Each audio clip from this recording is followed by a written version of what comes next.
Les trésors de l'Égypte antique, dérobés, passés en contrebande et vendus pour le profit aux quatre coins du monde. La pierre de Rosette, conservée à Londres depuis 200 ans, ayant permis de déchiffrer les hiéroglyphes, un butin de guerre. La momie d'un puissant pharaon égyptien, pillée dans une tombe de la vallée des rois. Une précieuse statue de la reine Néfertiti en Allemagne depuis 1912. Des objets qui rapportent maintenant des millions au musée, très loin de la terre des pharaons. Les reliques d'une ancienne civilisation dispersée à travers le monde. Désormais, les Égyptiens souhaitent recomposer l'histoire de leur pays et rapatrier leurs trésors.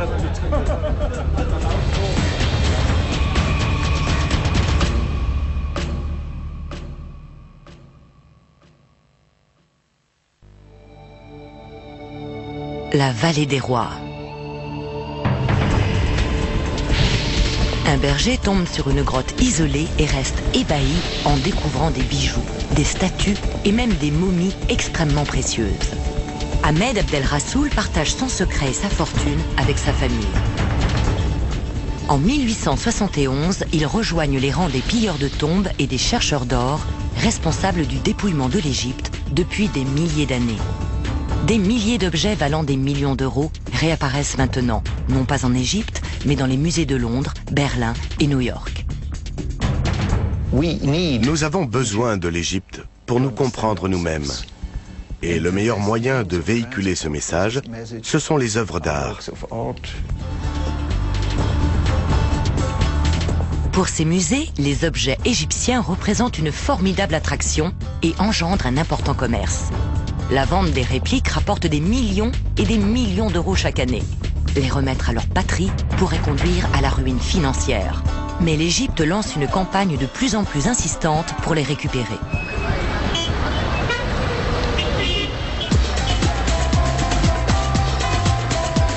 Au Caire, la plus grande ville d'Afrique, le passé est lié de façon complexe au présent. Partout dans cette métropole en effervescence, des symboles antiques évoquent l'héritage des Égyptiens contemporains. L'immense tâche consistant à protéger cet héritage, les richesses présentes dans les musées et celles qui ne sont pas encore découvertes, incombe à un seul homme, le docteur Zahi Hawass, archéologue et secrétaire général du Conseil suprême des Antiquités. Sa mission, rapatrier les antiquités égyptiennes volées au cours des 2 siècles passés. En raison de son vif intérêt pour le patrimoine artistique et architectural de son pays, le docteur Hawass a d'autant plus de mal à accepter que tant d'objets précieux soient exposés dans des musées et des collections privées dans le monde entier. Je dirais que cette passion a débuté lorsque j'étais jeune et que je pratiquais l'égyptologie et travaillais sur différents sites égyptiens. C'est là que j'ai réalisé à quel point ma nation avait été profanée. J'ai décidé que si j'étais un jour responsable des antiquités, une de mes missions serait de récupérer nos biens.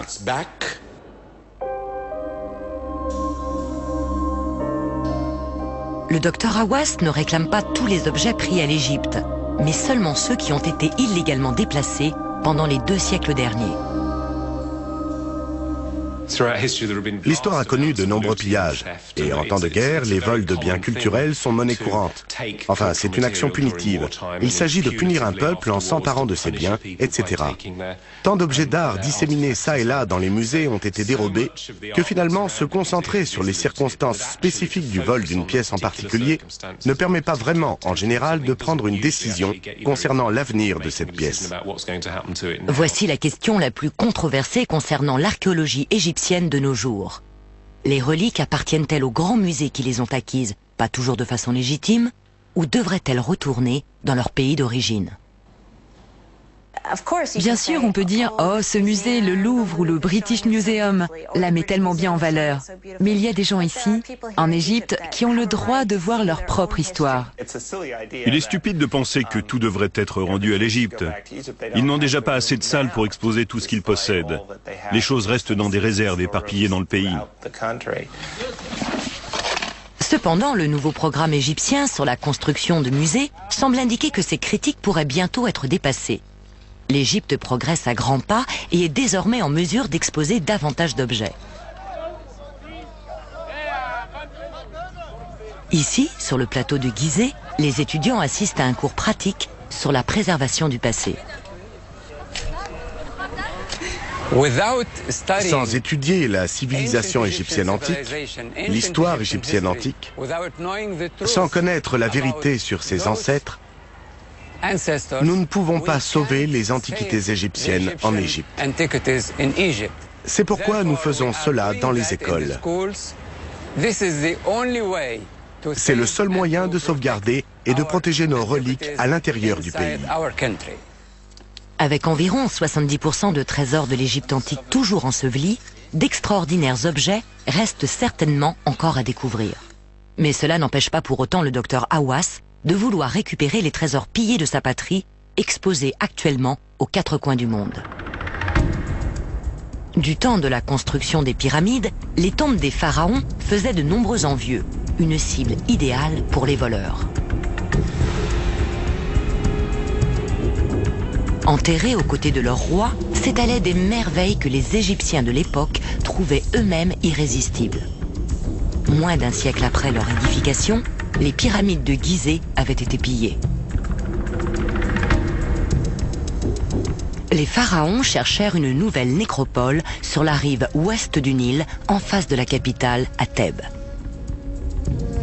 Là, à l'endroit que nous appelons désormais la vallée des rois, les monarques furent inhumés dans des tombes royales à l'abri des regards. Mais peu de temps après, ces tombeaux, pourtant soigneusement dissimulés, furent à leur tour pillés. Plus de 3000 ans après les premières sépultures et les premiers vols, le docteur Hawass se rend sur les lieux pour inspecter la tombe d'un pharaon, Ramsès Ier.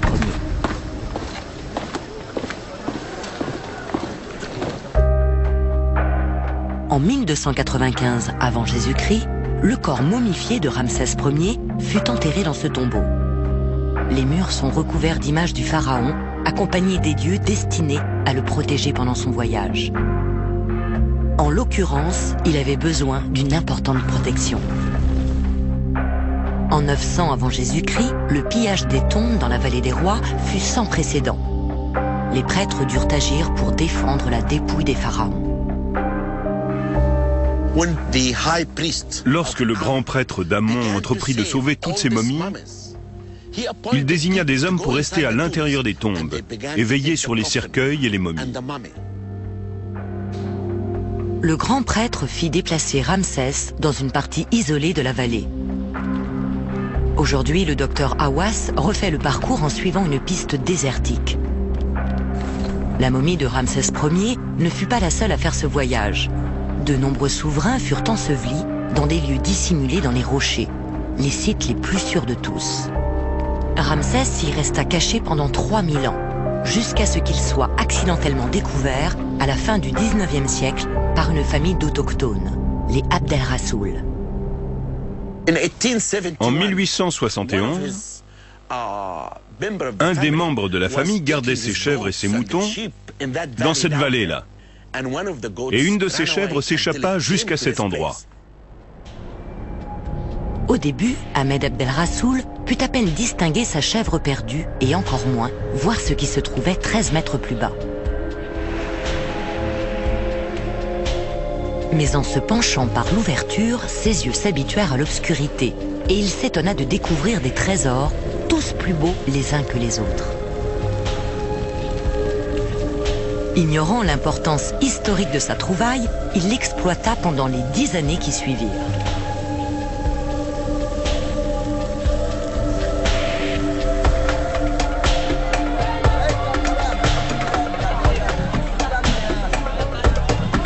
Objet par objet, lui et les siens vendirent ses richesses aux touristes sur le marché de Luxor. Enhardi, el-Rassoul mit même la momie en vente. Il la laissa pour environ 10 €.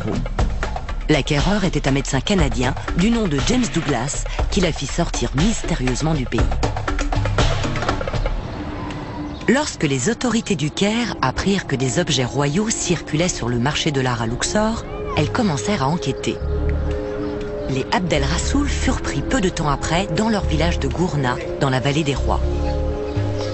Ils menèrent les autorités à la cachette, qui à l'époque abritait 40 momies, sarcophages et autres objets. Tout fut transporté par bateau jusqu'au Caire pour y être examiné de plus près. Un sarcophage particulièrement beau attira l'attention, mais ceux qui l'ouvrirent eurent une mauvaise surprise. Le cercueil de pierre était vide. La momie restait introuvable. Ils n'avaient aucun moyen de savoir quand elle avait disparu ni où elle se trouvait.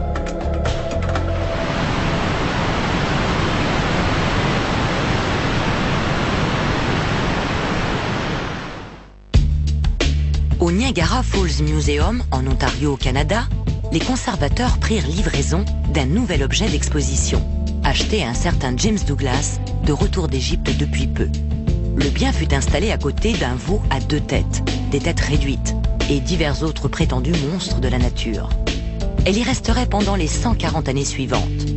Puis, en 1999, le Niagara Falls Museum se vit dans l'obligation de fermer ses portes.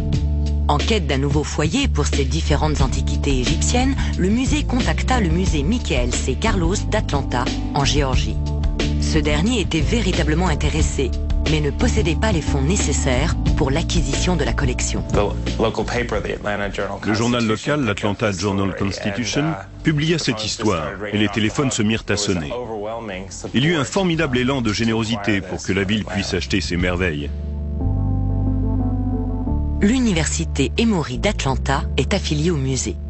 Les scientifiques suspectèrent que cette momie n'était pas ordinaire. On avait déjà émis l'hypothèse que cette momie pouvait être une des momies royales disparues. Donc nous savions depuis le début que ce n'était pas du tout impossible. Et nous avons déclaré que nous entreprendrions des recherches et que si elles s'avéraient fructueuses et que la momie était bien une des momies royales disparues, nous la rendrions à l'Égypte. Le docteur Lacovara appela le docteur Hawass qui prit le premier vol pour Atlanta.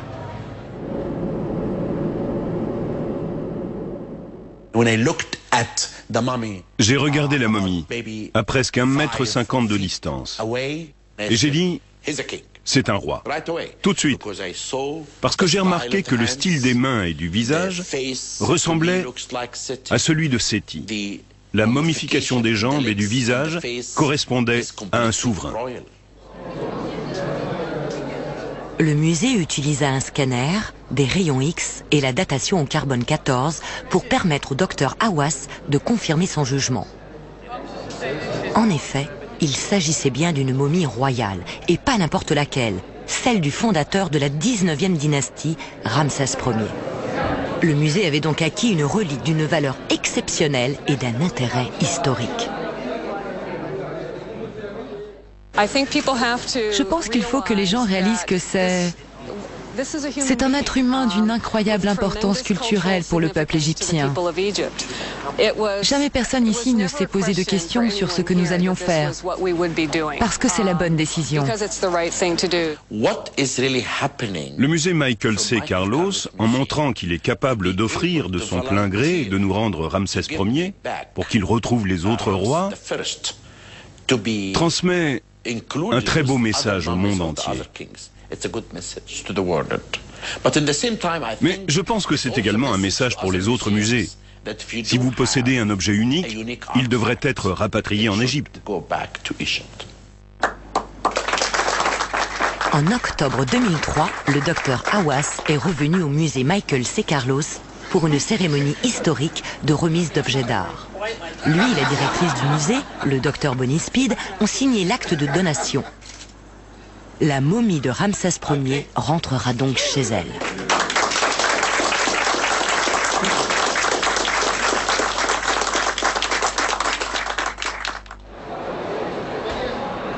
Mais décider de rendre Ramsès à l'Égypte n'était que le début de l'histoire. Il fallait maintenant le transporter jusque là-bas. Âgée de plus de 3000 ans, la momie est plus fragile que du verre. Pendant le long vol de retour pour l'Égypte, Ramsès dut être enfermé dans une caisse spécialement conçue pour résister au choc. Une caisse rembourrée pour que le corps fragile puisse supporter le choc lors du décollage et de l'atterrissage.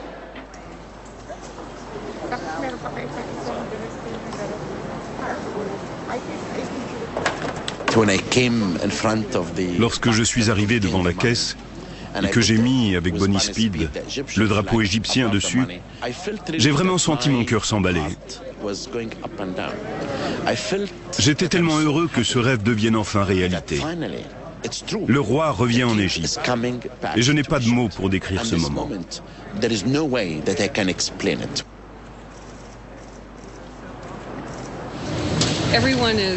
Tout le monde frissonnait de joie face à ce cadeau, parce que c'est un cadeau. Donc nous sommes très contents de pouvoir le faire. Cela va renforcer, du moins nous l'espérons, nos relations avec l'Égypte et différents musées locaux. Pour le docteur Hawass, ce fut une victoire considérable dans sa quête de l'héritage culturel égyptien. Cependant, tous les pays et toutes les institutions n'ont pas suivi l'exemple d'Atlanta. Le musée égyptien de Berlin abrite un des objets les plus célèbres et les plus vénérés de tous, une représentation de la reine Néfertiti. Lorsque je suis allé la voir pour la première fois au musée de Berlin, j'ai eu l'impression de regarder sans doute la plus belle femme au monde.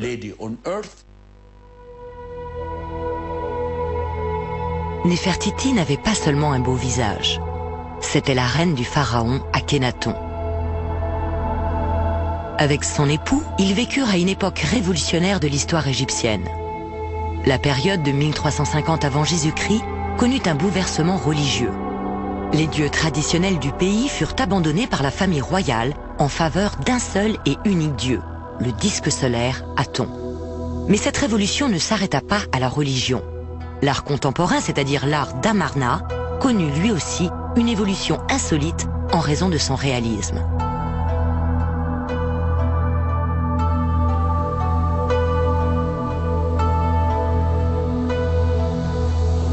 Le conservateur du musée égyptien de Berlin, Dietrich Wildung, adore la pièce la plus précieuse de son musée, le buste en calcaire polychrome de Néfertiti. Depuis son arrivée à Berlin il y a 90 ans, Néfertiti soulève une vive controverse. En 1912, l'archéologue allemand Ludwig Borchardt réalisa des fouilles à Tel al-Marna, en Moyenne-Égypte. La célèbre ville qui accueillit le pharaon Akhénaton et la reine Néfertiti. Un jour de décembre, son équipe lui apprit qu'elle avait trouvé quelque chose de surprenant. Le buste d'une femme, dans ce qui avait été autrefois l'atelier de l'artiste royal Thutmès. 3330 ans plus tard, Ludwig Borchardt arriva et c'était comme si Thutmès venait de tout ranger. Il trouva tout intact. Une situation stupéfiante pour un archéologue. Réalisant l'importance de sa découverte, on prétend que Borchardt dissimula les véritables traits de Néfertiti.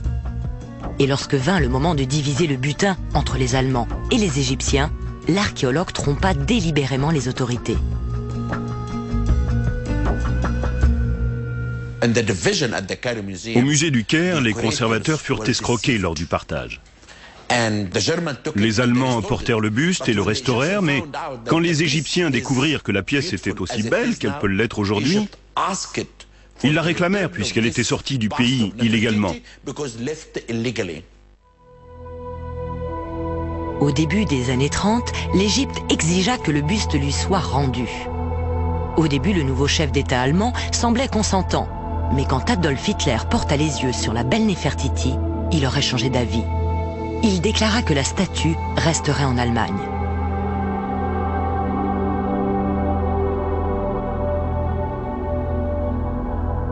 « 70 ans plus tard, l'Égypte réclame une fois encore à corps et à cri la restitution du buste. Aux yeux du docteur Hawass, la reine a été profanée quand au cours de l'été 2003, son buste a été fixé sur un corps sculpté par un artiste hongrois pour la Biennale de Venise. C'est épouvantable, c'est révoltant, c'est terrible, c'est choquant.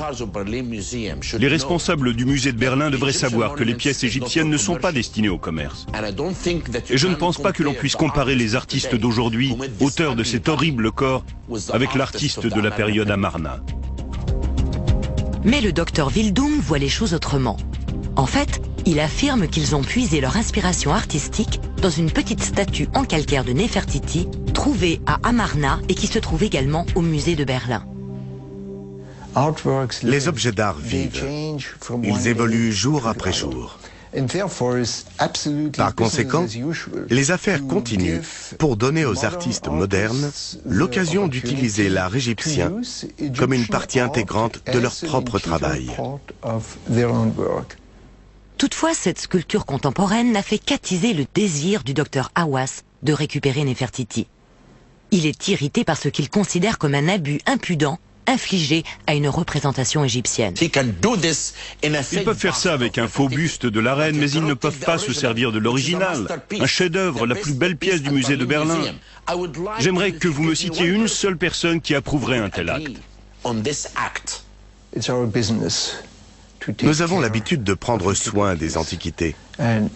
Et il est tout à fait étrange de raconter à la presse que c'était hasardeux. Nous sommes des professionnels. Le buste de Néfertiti ne devrait pas se trouver dans la capitale allemande. Il devrait revenir en Égypte. Mais le musée de Berlin ne souhaite pas seulement garder Néfertiti pour des raisons esthétiques, mais aussi pour des raisons économiques. Près d'1 demi-million de visiteurs affluent chaque année pour voir le buste. Ces touristes rapportent plus d'1,5 million d'euros, un revenu indispensable à la prospérité de la métropole. Lorsque les visiteurs se retrouvent face à la reine, ils sont souvent partagés quant à l'endroit auquel elle appartient. C'est une question difficile. Après tout, on ne sait pas. Les objets d'art devraient-ils rester là où on les a trouvés ou bien là où ils peuvent être exposés? Je ne saurais pas répondre. Je pense qu'elle devrait retourner en Égypte, mais là-bas, ils ne sauront peut-être pas très bien en prendre soin, donc il vaut peut-être mieux qu'elle reste ici, à Berlin, pour que les Allemands s'en occupent. Néfertiti n'a jamais quitté Berlin. Et je pense, Inch'Allah, qu'elle ne quittera jamais Berlin. Le docteur Hawass a maintenant présenté une requête officielle au gouvernement allemand concernant la restitution de la reine. Une victoire dans la bataille que livre l'Égypte pour récupérer ses trésors pillés. Au Caire, la momie de Ramsès Ier est de nouveau sur le sol égyptien pour la première fois depuis 140 ans.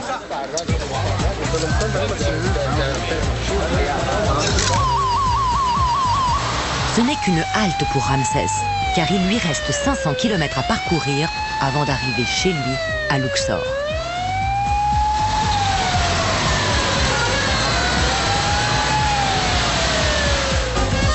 Néanmoins, le musée du Caire organisera une belle cérémonie pour son retour.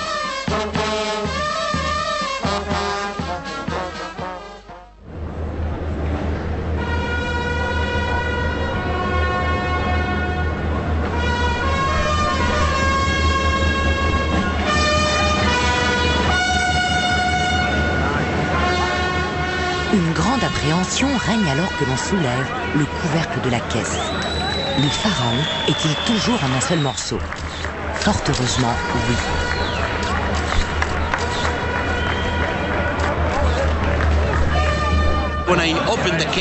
Lorsque j'ai ouvert la caisse, je l'ai regardé, les larmes aux yeux, comme si un de mes amis avait été loin de moi pendant très longtemps et qu'il revenait chez nous.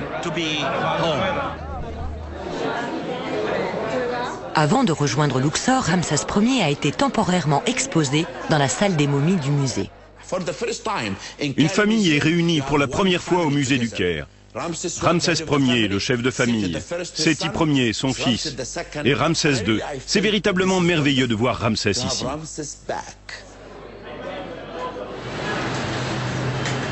Le souverain retrouvera bientôt son sarcophage, spécialement réalisé pour le protéger à jamais. Cette nouvelle salle de restauration prouve que le roi est entre de bonnes mains.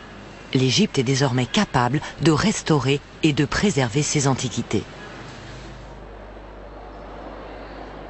Le docteur Hawass ne réclame pas aux musées étrangers tous les objets égyptiens. Il souhaite seulement récupérer ceux qu'il affirme avoir été pris illégalement au cours des 2 siècles passés.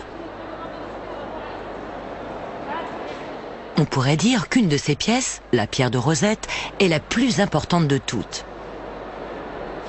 Le musée du Caire n'en possède qu'une copie. L'original se trouve à plus de 3000 km, au British Museum de Londres. Les Anglais ne sont pourtant pas à l'origine de sa découverte.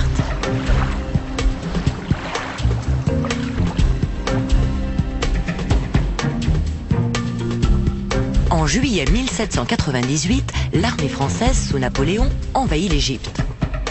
Il ne s'agissait pas d'une force d'invasion ordinaire. Pendant que le pays avait un immense intérêt commercial, les Français emmenèrent un bataillon de spécialistes, comprenant des artistes, des architectes et des ingénieurs. Leur mission était particulière, trouver des documents sur l'incroyable passé de l'Égypte. Une partie de ce passé réapparut en juillet 1799. Les soldats français reconstruisaient le fort Saint-Julien près de la ville de Rosette quand ils tombèrent sur une pierre scellée dans les murs. Mais ce n'était pas une vieille pierre comme les autres. La pierre de Rosette est un gros morceau de granit recouvert de 3 colonnes d'écriture transmettant le même message en 3 langues différentes. Cela permet aux archéologues d'utiliser un langage connu, le grec, pour déchiffrer pour la première fois des hiéroglyphes égyptiens anciens.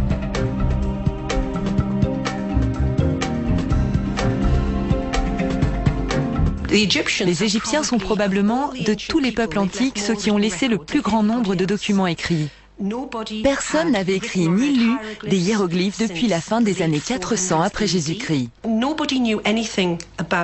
Personne ne connaissait rien des Égyptiens de manière directe, mais seulement à travers des auteurs classiques. Il était donc très important de pouvoir en apprendre davantage sur eux et par eux. Lorsque les Anglais envahirent l'Égypte en 1802, ils obligèrent les Français à leur céder la pierre de Rosette, un butin de guerre.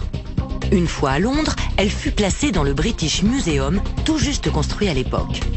Pourtant, ce fut un Français, Jean-François Champollion, qui décrypta le texte en hiéroglyphes en 1822.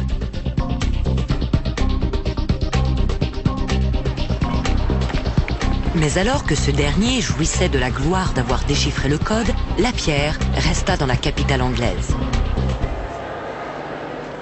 Aujourd'hui, c'est un des objets les plus populaires du British Museum, rapportant 21 millions d'euros par an.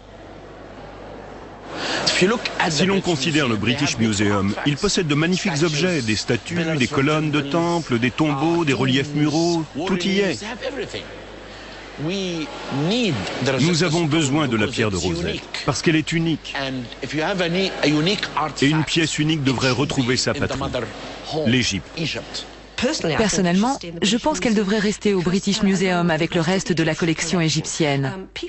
Les gens viennent dans notre musée, ils voient ces objets et cela leur donne envie de visiter l'Égypte.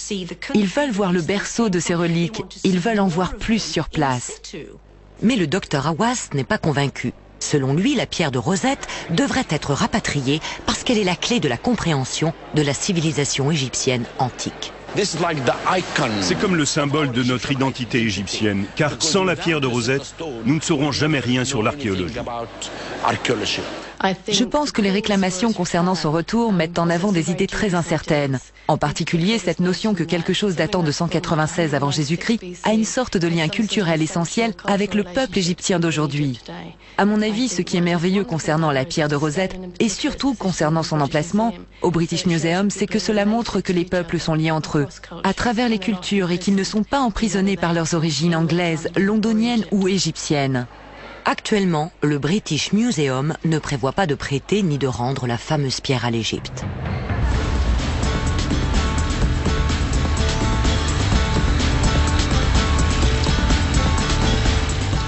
Alors que le docteur Hawass continue de lutter auprès des gouvernements et des responsables de musées pour récupérer des trésors, un collectionneur privé de New York fait un pas en avant en proposant de restituer ses propres pièces. Deux événements majeurs se produisent aujourd'hui à New York. Le plus important, c'est que nous avons reçu un cadeau du docteur Edward Ali. Il a apporté deux pièces cruciales. L'une d'entre elles est un collier en faïence, datant du Nouvel Empire, environ 1550 avant Jésus-Christ, et l'autre est une belle poterie, un vase, également du style du Nouvel Empire, datant d'il y a plus de 3000 ans. Cet homme possédait ces deux objets. Il les a achetés à Londres il y a une quinzaine ou une vingtaine d'années. Le docteur Edward Ali remet ses précieuses pièces en présence de l'ambassadeur égyptien à New York. Merci beaucoup. C'est avec plaisir. Merci, monsieur l'ambassadeur Alem. Je les rapporte avec moi ce soir en Égypte. Merveilleux. Et voici la seconde. Comme je l'ai dit, ce ne sont pas les miennes. Elles appartiennent à l'histoire. À la radio, j'ai entendu le gouvernement égyptien demander que lui soient rendus tous les objets antiques. J'ai immédiatement pris mon téléphone. Je suis simplement ravi de rendre l'histoire à l'histoire. Ces pièces doivent être rapatriées. Et maintenant, je suis heureux. Sincèrement heureux. Ce n'est pas la première fois. En fait, une Canadienne possédait une splendide statue et elle m'a envoyé une lettre pour me la prendre et pour me dire qu'elle voulait la rendre, mais qu'elle ne savait pas comment procéder. Je lui ai gentiment répondu, « Madame, si vous conservez cette statue chez vous, la malédiction du pharaon s'abattra sur vous. » Elle l'a renvoyé le lendemain. En restituant ces objets, le docteur Ali a créé un précédent dans la lutte pour récupérer les trésors perdus d'Égypte.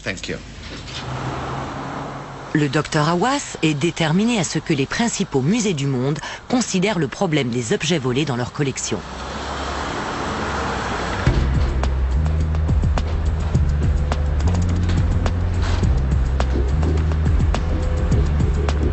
Cette magnifique tombe dans la vallée des rois fut construite pour Aménophis III, le père d'Akhénaton, en 1344 avant Jésus-Christ.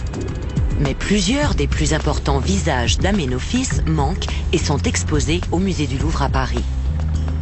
Parmi la vaste collection égyptienne du célèbre musée, ces pièces peuvent paraître relativement insignifiantes. En Égypte, ce serait une autre histoire. Une équipe internationale de Japonais, d'Italiens et d'Égyptiens restaure désormais le tombeau d'Aménophis. Mais leur travail soigné ne peut remplacer les reliefs manquants. Mais le docteur Hawass garde aussi un œil sur une récompense encore plus importante. Cet obélisque en granit de 23 mètres de haut, érigé au milieu d'une des places les plus célèbres de France, la place de la Concorde, au bout de l'avenue des Champs-Élysées, mondialement connue. Son jumeau trône toujours à son emplacement initial, devant le temple de Luxor. Je ne pense pas que quiconque ayant un minimum de bon sens puisse dire qu'il s'intègre dans le paysage. Non. À l'origine, cet obélisque était censé s'élever devant le temple de Luxor. Il y a un obélisque maintenant, et le second n'y est pas. En tant que citoyen égyptien et égyptologue, je pense qu'il est essentiel que cet obélisque se dresse devant le musée de Luxor. Et le monde entier, pas seulement les Égyptiens, saluera les Français et dira que c'est la meilleure chose à faire. Après les pyramides de Gizeh et le Sphinx, Luxor est le site qui attire le plus les 3 millions de touristes qui affluent chaque année. Avec Karnak dans la vallée des rois, le temple de Luxor est l'attraction vedette. Peu de gens parviennent à rester de marbre devant le monumental obélisque situé à gauche de l'entrée du temple ou face à l'absence de son jumeau à droite. Alors que le gouvernement français ne fera aucun commentaire sur une éventuelle restitution, ses citoyens s'expriment. À chaque fois que je vais à Paris, je suis très heureuse d'aller place de la Concorde et de revoir l'obélisque. Donc je suis très partagée. Ici, c'est ici que ça doit être. Mais il faut le découvrir ici sur place. Enfin voilà.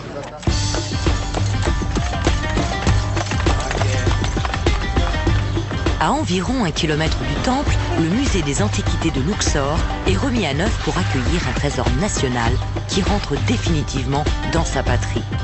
Le docteur Hawass vient inspecter les préparatifs pour l'arrivée de Ramsès Ier. Au cours des 2 prochaines années, nous allons ouvrir 13 nouveaux musées pour la première fois. Nous nous efforçons de transformer nos musées de stockage en véritables musées, destinés à délivrer un message pédagogique et culturel. Le soin avec lequel les Égyptiens eux-mêmes traitent désormais les précieux objets historiques de leur pays est tout à fait comparable au traitement classique qu'ils reçoivent partout ailleurs dans le monde. Au musée du Caire, la momie de Ramsès Ier est préparée avec la plus grande attention pour son ultime voyage. C'est la même caisse dans laquelle je l'ai ramené du musée Michael C. Carlos. Oui, exactement.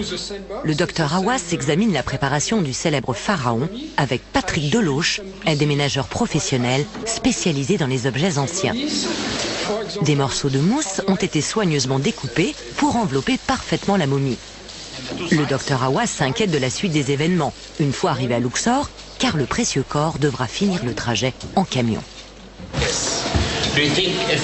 Pensez-vous que malgré le transport en camion jusqu'à Luxor et les secousses infligées à la momie, celle-ci ne court aucun risque? Oui, parce que quand vous touchez ça, vous voyez, ça protège des vibrations. Ah, je vois, ok. Très bien, parfait. Il est très rare de transporter des momies parce qu'elles sont extrêmement fragiles, délicates. Et nous sommes vraiment émus de conditionner ces momies. Ramsès Ier est resté dans un conteneur scellé dans lequel l'atmosphère ne varie pas. Une fois sorti, il faut agir rapidement afin de minimiser les dégâts potentiels. Les moindres signes d'humidité sont dangereux pour la momie qui est totalement desséchée. Même le souffle des conservateurs peut être nuisible. On va retirer ça, là. Ah, ça va gêner pour descendre.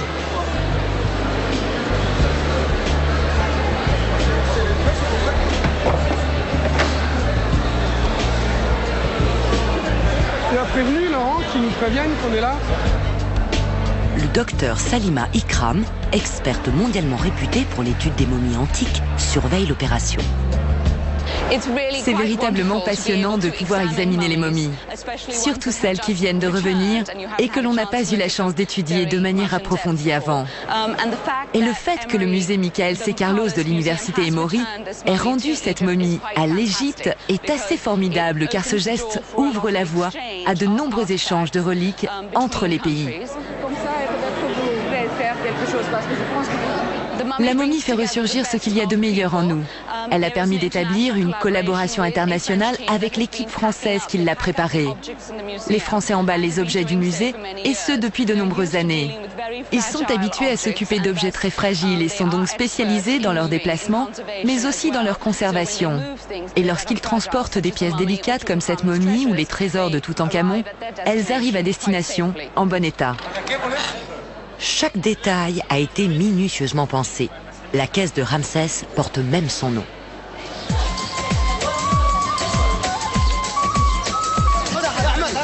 À Luxor, la ville entière s'est réunie pour témoigner le respect dû au roi. Tout a été maintes et maintes fois répété. Il va même retrouver les emblèmes de son passé royal, dont le char en or dans lequel il livra bataille.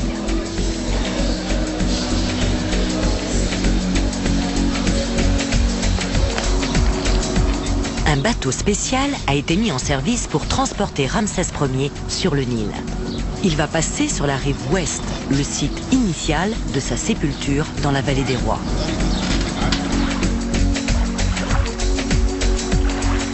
Voici l'embarcadère à partir duquel il va entamer son dernier voyage le long du Nil.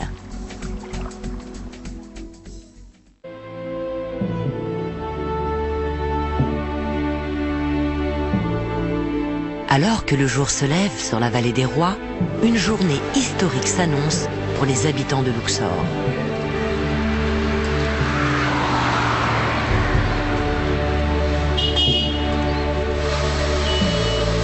Le docteur Hawass et son protégé ont atterri sans heurts.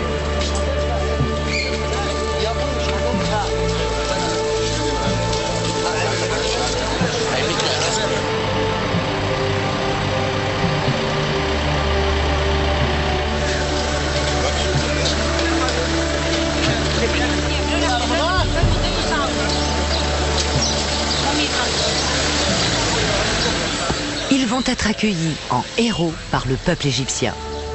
Avec le retour de Ramsès Ier, le docteur Hawass a l'impression d'avoir récupéré une pièce importante de l'héritage national.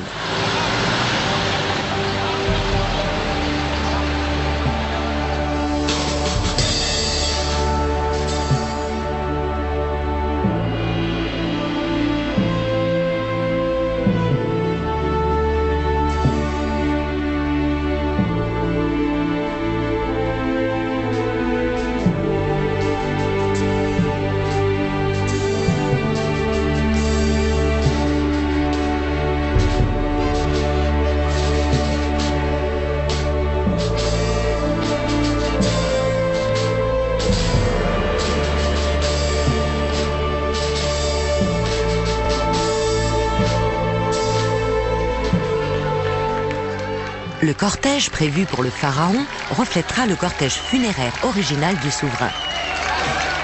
En 1300 avant Jésus-Christ, sa famille, les nobles et autres dignitaires étaient en tête de la procession.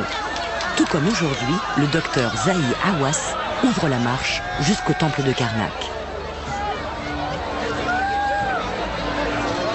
Ramsès construisit une partie de ce temple, lieu sacré pour les croyances spirituelles et religieuses égyptiennes. 3000 ans après son enterrement, le souverain reçoit de formidables adieux chaleureux. Les Égyptiens sont venus par milliers pour l'honorer.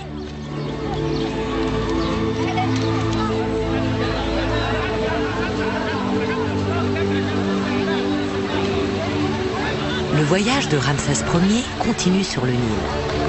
Lors de ses premières funérailles, une flottille de vaisseaux de cérémonie l'avait escorté au cours d'une traversée symbolique du fleuve pour rejoindre l'autre monde.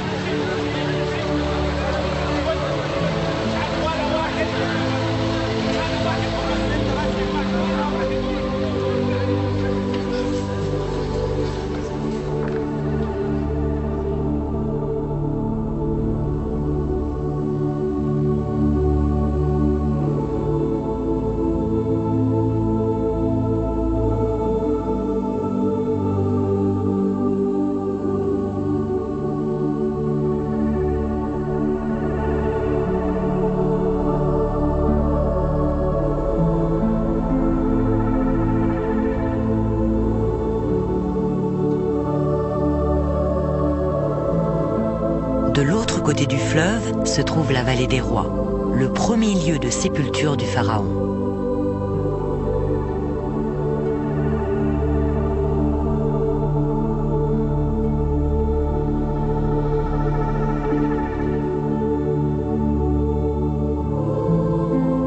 Celui-ci a maintenant rejoint sa dernière demeure, le musée de Luxor. C'est ici qu'il va finalement reposer en paix. J'ai vécu de fabuleux moments dans ma carrière d'archéologue. Mais ce moment-là est le plus fantastique.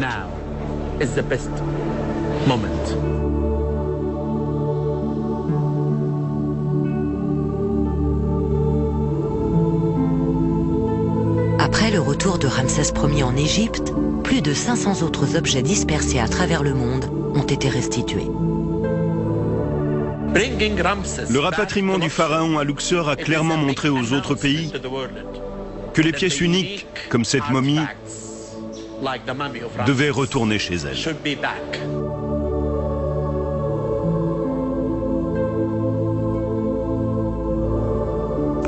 Je pense que lorsque la prochaine génération apprendra ce que nous avons fait, elle se devra de mener à bien cette mission que nous avons entreprise.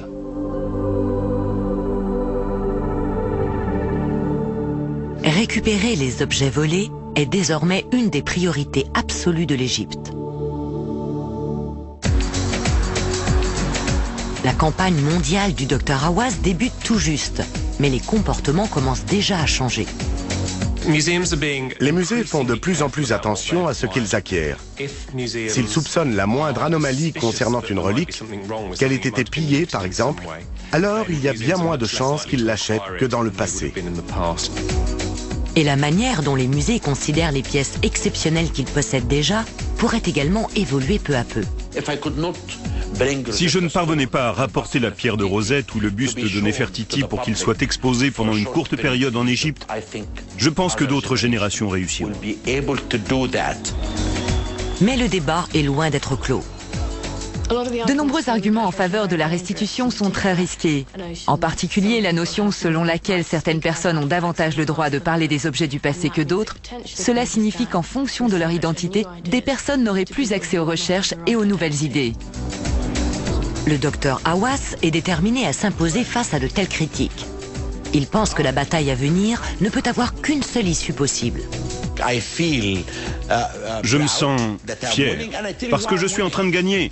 Et je vais vous dire pourquoi. Chaque jour, quand je m'assois dans ce bureau, je lis la première feuille que j'ai sous la main. Soit nous remportons une affaire contre un voleur en Amérique ou contre un voleur en Angleterre, soit un musée annonce qu'il va nous restituer quelque chose.